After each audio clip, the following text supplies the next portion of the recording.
I think this is how our league goes, especially, you on the road. It's hard to win on the road, but I think just across the league, you look at the bunch of couple teams up top, and then there's a handful of over half the teams that are kind of stuck in that middle, and I just think it's life in the Big Ten. When you look at just the way the end of the Michigan State game went, there's a lot of positives there. Obviously, you go close, tied, 3 minutes left, but defensively, with Tyson Walker, and then moving forward, when you're facing these teams and trying to close it out, how do you finish that? Yeah, I think,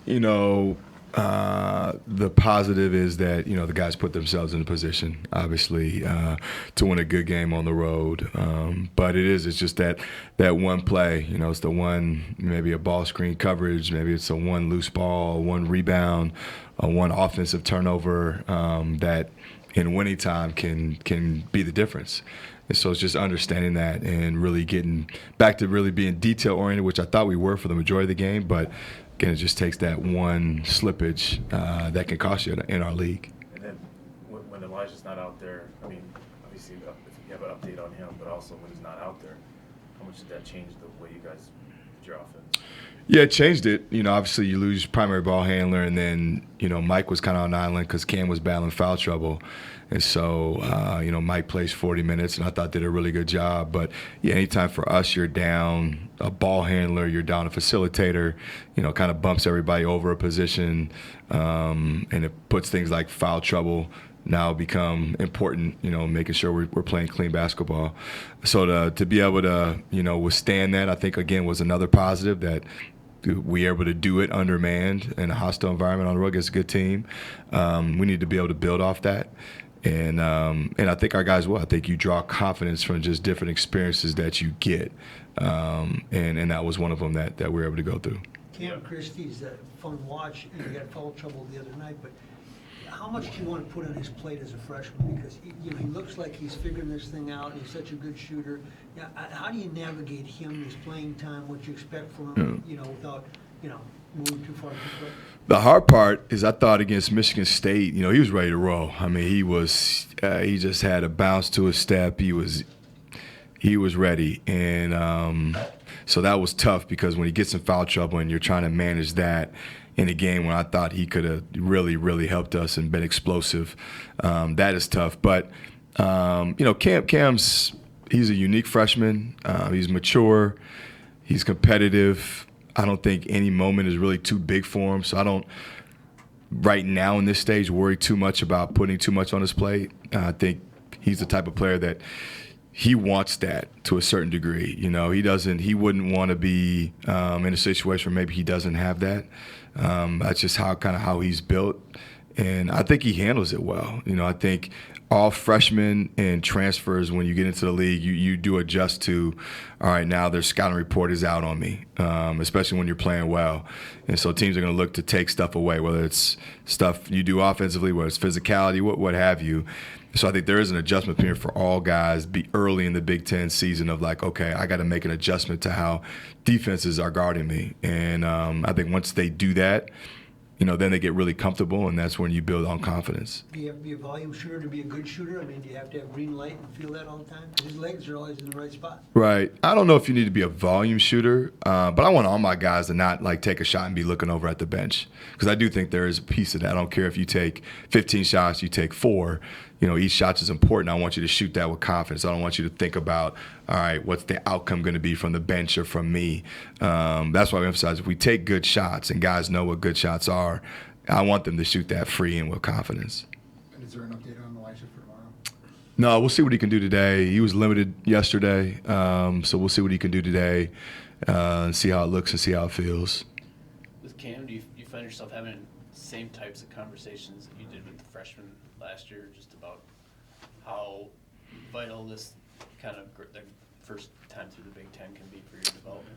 A little bit, not as much because it's different. I just think him being the basketball junkie he is, and just having the year to watch it through his brother. I think following it, Mom played in the league. He knows. And also I think, with the freshmen, there were so many of them at once, whereas now it's just him. So you're trying to manage when there was 4 of them, making sure that all 4 are good. I think Cam's able to easily morph into almost feeling like he's older because there's, guys around him that have that experience, so it doesn't feel like it's all on him. Whereas I think the freshmen last year kind of felt like, God, you look around, due to circumstances, it's us and a couple other guys, so they felt it more. Ben, does a game like tomorrow get maybe more magnified than a normal one, given the Minnesota kids on that roster, some of whom you tried to bring here? I don't necessarily think so. I think obviously the guys know that's a Bordeaux rivalry game, and at the same time, I don't want our guys to act totally different than what we did when we've been doing our normal day-to-day stuff versus opponents. I don't want all of a sudden now, any undue pressure, them to go out there and be tight or tense. I want them to have the same mindset that we've had, especially in games where we've been successful. I think, the rivalry, the border, that they know what that is. They get that. We don't really talk about that all that much. It's about, all right, we got a chance to come home. I think there's a lot of good things from last game mentally that we brought to the table at Michigan State. Can we replicate that at home against a really good team? And I talk more about opportunity. Now you have an opportunity to play against a ranked opponent, on your home court and see what you got against a ranked top 25 team that's above us in the standings. So now to me, it's more of that challenge of, it's Wisconsin, but it's also a team that's playing really well that we have a chance to go compete against and measure ourselves against. Those are the fun games when you get to go in that type of environment, prove yourself.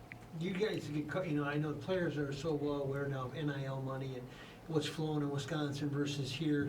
Do you monitor that much, or you hear these things? If you're playing for Wisconsin, you get this, and that, and you have to be aware of that because your players are watching that. I think from a coach's standpoint, during the season, you don't, because this is another added distraction, and you want your guys to kind of be focused about the main thing. But I think we all would be naive not to think about whether it's, in the fall, in the spring, in the summer, that is a major topic of discussion. And it's across the country, so it's not just us. I mean, us college coaches, we talk it amongst ourselves about, hey, how are you handling different situations? What things have you had to deal with? How are you going to think about handling, off-season stuff? Because it's still relatively new. But this generation of kids, they do talk and they do know. And you have multiple kids from different schools either coming into your program or leaving your program. Well, that information gets talked about, And so all that's real. And I think it is. It's something that in the off-season, every coach tries to find ways to figure out and discuss and kind of find ways that they can push forward with it. And as you've been trying to rebuild this thing, you've had close games with Wisconsin kind of throughout that. What do you look at as kind of reasons why you've been right there with them, why you've been rebuilding it? I think, to the point earlier, I think our guys do understand, it's a close border battle. I think style of play, I think, look across the league, there's teams that you maybe match up with better than others just in terms of style of play or personnel maybe. So, that could play a factor into it just matchup wise.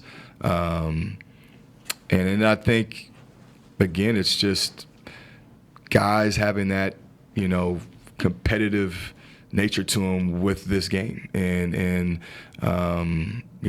being totally locked in and laser focused. And they know you have to play well against Wisconsin to give yourself a chance. I think that's a big part of it too. Is there's obviously a respect factor where they're a team, they can grind it out, and you've got to be on your P's and Q's against them, and our guys know that. And so I think the challenge of it is exciting for them. They look forward to it, and now it's our job to try to be able to finish that. We've been close, like you said, but now how do we get over the hump and finish one? Is it weird that you're only playing once?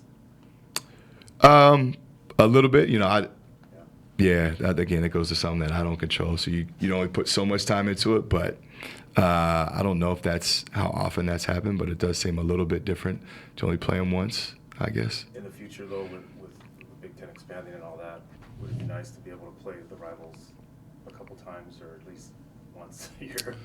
Yeah, I guess I don't know how they're going to do that, to be honest with you. there's been talks about just different things with that. How can you preserve rivalries for the former Pac-12 schools too? Do you make sure that those guys geographically play each other?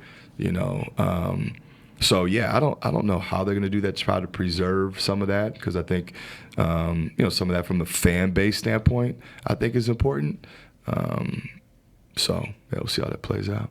And if you win, decent chance the students will join you on the court. It's all the rage, these days, college hoops. Have you ever had any concern about safety when that happens? Yeah, I think the good thing about our arena is that you don't have to cross the court to get to the visitor locker room. Sure. I think that's huge. I think that's a big, like Ohio State, you got to go diagonally across the court. So that's, for security, that's a big thing, because it's like, okay, you can have the ropes and all that, but how are you navigating literally, whatever it is, 50 yards to get across the floor where students are coming onto? That's a challenge. For us, it's a lot easier. For me, I think the biggest worry is, obviously you don't want students to get hurt, but it's also if you have a turned up student section, it takes one kid to mouth something or say something that could start something. So the physical part and getting hit is one thing, but in the back of my mind, it's also emotions are heightened. And, either coach, and no coach wants to see that, where all of a sudden somebody says something they shouldn't have said or gets in the face. Maybe there's no contact, but it's a verbal or something like that. Now you've got emotional with being confronted. And I think that's a real issue that, hopefully you don't want to ever see stuff bad happen, but it forces now the discussion and the talk about, are we doing enough? Seriously, because you almost have to assume worst case scenario so that you're ready. Ben, you pop on film of this Wisconsin squad. What stands out to you? I think their veteran play is a huge one.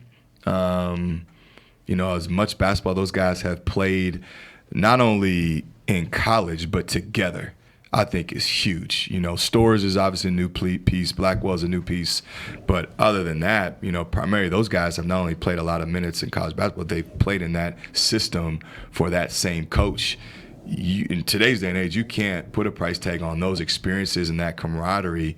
They fully understand exactly what, Wisconsin basketball is. Now you're just trying to integrate two new pieces in there. And so I think that's the one thing, is that it's almost seamless. They know exactly what they're doing, and they do it at a high level. And again, this experience is a major factor. I think having that run in the NIT and getting those games under the belt, and probably doing that with a little chip on their shoulder, thinking they were an NCAA tournament team. All that attributes to, I think, the success they've had, and they've got good players that have gotten better over time, and have really developed and grown their games. With Elijah's status a little bit uncertain, what did you learn from the last game of, if he can't go tomorrow, how to approach it and kind of how to work through not having him out there on the court? I don't know if it's necessarily what I learned, but I hope it's what our guys learned, is that especially from the guard standpoint, whether it's Braden, Cam, or Mike, that they should have confidence that they can do it for long stretches. It's one thing to do it for maybe a 1 or 2 or 3 minute gap if he's out, but to be able to do it for a full game and do it at a pretty high level. And you look at our turnovers, I don't think a lot of those were from the primary our backcourt. I think we had more of our bigs that were kind of turning it over. So from the standpoint of taking care of the ball, running offense, getting us in our stuff, making sure we get good shots, I'm hoping that they build confidence from that and that they see that. I think it's far more important that they do than if I do. We're going to be able to game plan and scheme. I'm fine with that part, but I want those guys to have confidence when they're on the floor that they can get the job done and do a good enough job to put us in position to win. So, I think that's the key thing. Do they realize that and see that and feel that? And when you look at Wisconsin, obviously they're first in the Big Ten, but their opponent shooting percentages are pretty low. When you look at opportunities offensively. Yeah, no, I think they've always, you look at them just traditionally, they're tough, solid, hard-nosed defensive team. And I think the biggest thing we try to emphasize is they make you pay for your mistakes. So we've got to do a great job of limiting all those small, minor errors because they make you pay every single time. And more importantly now than ever, just to value the ball. You can't have empty possessions because they don't turn it over. And so, you got to make sure that offensively you're really dialed in and you're getting the shots that you want and you're dictating. And then they have the ability, probably not like as much in the past of scoring the basketball at a high level, 80s, 90s. And so, defensively, we've got to make sure that, we view them as that. Sometimes people, you say the name and they think, okay, well, this is going to be slow it up, walk it in, walk it down type. And we need to tell them, no, like they'll break just like Michigan State. So the point of emphasis of getting back and be able to play early in the shot clock, that's important. But I think, that gives you confidence defensively. I think that's the human nature piece. If you're getting stops, that carries over to good offense. I think if you're struggling to get stops and you're getting scored on, it's a lot harder to be mature offensively, and this is a game where you really need to be mature. So I think, to your question, it really starts defensively with being locked in and being consumed with that end of it. And I think if you are, that'll piggyback into being aggressive and be good offensively. Is it an ankle sprain for Elijah? Yeah, we got it right before halftime at the Iowa game. So for him to Grade on it? No, it's not like Dawson's. No, but he got it good. I mean, and to his credit, he gutted it out and finished the Iowa game. But yeah, he got it pretty good. Then there were a few calls in the Michigan State game. The Cam Chrissy foul of the Dawson back down. Did you submit any calls to the league for them to review? Yeah, we had some talks. Again, it's slippery slope. But I think to our guys' credit, I never felt like they got frustrated, which was a good thing. I never thought they got caught up in good call, bad call, the emotion of that, and I think that's important, especially on the road. And I think that's what kept us in the game. And I think that's something you always got to try to be mindful of as a coach, is making sure, you want to be able to get points across, but you don't want to get so emotional when now you're taken out of the game and then your team gets taken out of the game, especially when it's manageable. It's a fine line with that. And our point's always been, you can't control it. Good call, bad call. You got to be able to have that next mentality and move on and show kind of that mental toughness from that standpoint. We know that obviously no official goes out there trying to blow games or get calls wrong. It's a tough job. But I think I want our guys' main focus to be like good call, bad call, just like good shot, bad shot, made shot, missed shot. We got to be able to have next mentality, and you just hope over the course of time it all evens out, which most likely it does, and you're able to finish it in battle and make the decision on the floor. Thanks, Coach. All right.